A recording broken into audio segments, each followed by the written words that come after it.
بسم اللہ الرحمن الرحیم۔ السلام علیکم ورحمۃ اللہ۔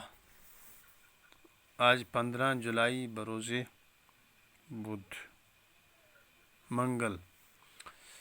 عزیز طلبہ، چک بشت برج نارائن کی نظم کے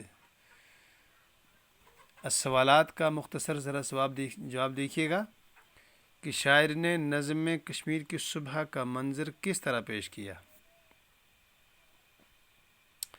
شاعر نے نظم میں کشمیر کی صبح کا منظر اس طرح پیش کیا کہ صبح کے وقت پہاڑوں پر پھولوں کی خوشبو بکھیرنا اور آسمان پر صبح کی لالی اور پہاڑی پر گل لالا کا خوشبو بکھیرنا اور جھاڑیوں کی پناہ لے کر چڑیوں کا گیت گانا اور آسمان پر بادل کے ٹکڑوں کا میکشوں کی طرح، میکش کہتے ہیں شراب پینے والوں کی طرح، جھومنا کشمیر کی خوبصورتی کا حصہ ہے۔ اور پھر کہتے ہیں کہ ہر پھول جب دھیمی دھیمی ہوا سے ہلتا ہے تو لگتا ہے کہ کوئی پری اپنے ناز و انداز دکھلا رہی ہے۔ شاعر کو کسی چھوٹے ہوئے باغ کی سوال نمبر 2، شاعر کو کس چھوٹے ہوئے باغ کی یاد آتی ہے؟ ظاہر ہے کشمیر کی یاد آتی ہے، بنیادی طور پہ، چونکہ اصل میں تو کشمیر ہی تھا، یہ ہندوستان بعد میں یہ کشمیر چھوڑ کے چلا گیا تھا، اور ان کی جو بزرگ تھے وہ کشمیر کا ذکر کرتے تو ظاہر ان کو اپنے کشمیر، اپنے وطن کی خوبصورتی اور خوش رنگی کے بارے میں تصور آتا ہوگا، اس کی یاد آتی ہے۔ سوال نمبر 3 کہ کشمیر کی خاک سے کون سے عالم و دانا اٹھے؟ 5 نام آپ دے دیجئے۔ ویسے کشمیر کی خاک سے اٹھنے والے عالم اور داناؤں کا اگر نام دیکھیں آپ تو ظاہر ہے سب سے پہلے شیخ نور الدین ولی، ان کو ہمارے علمبردار کشمیر کہتے ہیں، جن کی شاعری کشمیر کے لیے بہت تصوف کی شاعری بڑی کام کی ہے اور بہت زیادہ رہنما کا کام کرتی ہے۔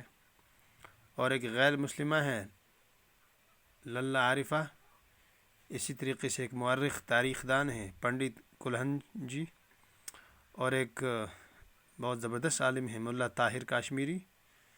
اس کے علاوہ آپ نام لکھ سکتے ہیں دوسرے لوگوں کا بھی، مثال کے طور پر غنی کاشمیری ہے، بہت بڑی شخصیت کا نام ہے، اور اسی طریقے سے عبدالوہاب صاحب بہت بڑے کشمیر کے لکھاریوں میں سے، علماء میں سے ہیں۔ دیکھیے ہمارے نظم کے شعراء میں سے شہزور کاشمیری ہیں، یہ 27 فروری 1915 کی سری نگر میں ان کی پیدائش ہوتی ہے۔ محمد خان ان کے والد ہیں، مشن ہائی اسکول سے انہوں نے وہیں سری نگر میں پڑھا ہے، اور ایس پی کالج سے انہوں نے بی اے کرنے کے بعد کلرک کا کام انہوں نے کیا ہے، اور پھر ترقی کر کے فائنانشل ایڈوائزر تک پہنچے ہیں۔ چھوٹی عمر میں ان کو شعر و شاعری سے تعلق تھا، انہوں نے ڈرامے بھی لکھے ہیں۔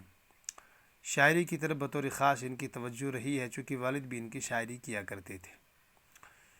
اور شہزور کی جو کلام ہے شاعری کا، میگزین پرتاب میں چھپتا رہا تھا، جو کالج کا میگزین تھا، اور سیماب اکبر آبادی جو مشہور شاعروں میں سے ایک ہے، ان کے شاگرد تھے یہ۔ ان کی شہرت بر صغیر پورے ہند پاک میں رہی ہے، چونکہ ان کے مختلف اخباروں میں چھپتی رہی ہے۔ 1990 میں ان کی انتقال ہوا ہے۔ اردو زبان کی بطور خاص ان کو محبت بھی تھی اور رشتہ بھی تھا، اس کے علاوہ وہ فارسی زبان، عربی بھی جانتے تھے اور ہندی زبان بھی جانتے تھے۔ ابتدائی دور میں نظم کے ساتھ انہوں نے کشمیری زبان میں بھی شاعری کی ہے، لیکن بعد میں اردو ہی کو انہوں نے اپنی شاعری کا ذریعہ بنایا۔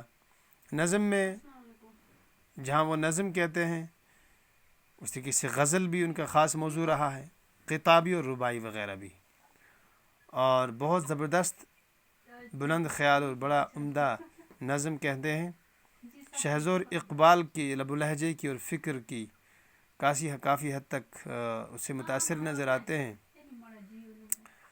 سید سلیمان ندوی نے انہیں اپنے ایک خط میں کشمیر کا اقبال کہا ہے، اس سے معلوم ہوتا ہے کہ بہت سنجیدہ انسان ہے اور اچھے کام کرنے والے آدمی ہیں۔ کہتے ہیں کہ ان کی شاعری میں رومانیت بھی ہے، فطرت پسندی بھی ہے، اور جذبہ آزادی بھی ہے، جمالیاتی رنگا رنگی بھی ہے، اور تلاش حسن کا احساس بھی ہے۔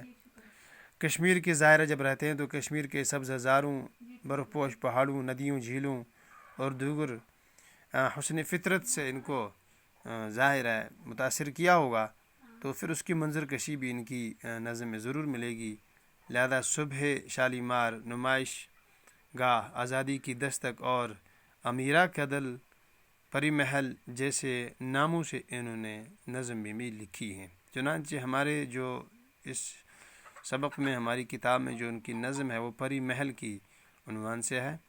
پری محل کا جو خوبصورتی ہے، اس کا جو نقش ہے، اس کا جو رنگ و انداز ہے، اس کو انہوں نے اپنی شاعری میں بیان کیا ہے۔ کل اس کو انشاءاللہ ہم پڑھتے ہیں۔ خدا حافظ۔